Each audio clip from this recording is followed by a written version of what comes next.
આ નવી ગાડી લઈ એવું લાગે. કામ વેલા નવી ગાડી હપ્તે લઈ આવ્યો તો હમણાં 5 દી પેલા મારી 5,000 રૂપિયા ઉસીને લઈ ગયો તો વેચાઈ જાય. ચાની ભરેગા ઓલા આઈશિયા ને હગાઈ થઈ ગયેલા.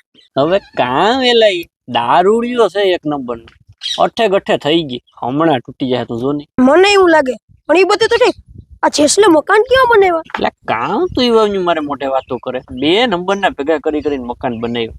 નો ભેગું થાય એવું લાગતું હતું તો ખરું. મને શંકા તો હતી ભાઈ બધી તમે ગયો તું આ શિવલા દુકાન નો માવો ખા. કી માવો બાકી ઓલા માવો ખા. કામ હવે શિવલાની દુકાન નો માવો જાફરો જ વાપરે. હમણાં બંધ થઈ જાય દુકાન. ઓલો મન્યો નહીં મન્યો ના થા રોક્સ લી ઓલા એ મહેનત ની કમાણી. કોણ મન્યો? હવે મન્યો મારા ભેગો ભણતો ને એ ગુંદા ગણતો. હું તને શું કહું, મન્યો છે ને શમશાનની વાહે ધાણ છોડીને માલ ઉતારતા મેં જોયો હતો. 2 નંબરનો ધંધો કરે. હે મને એવું લાગતું તું ઓલા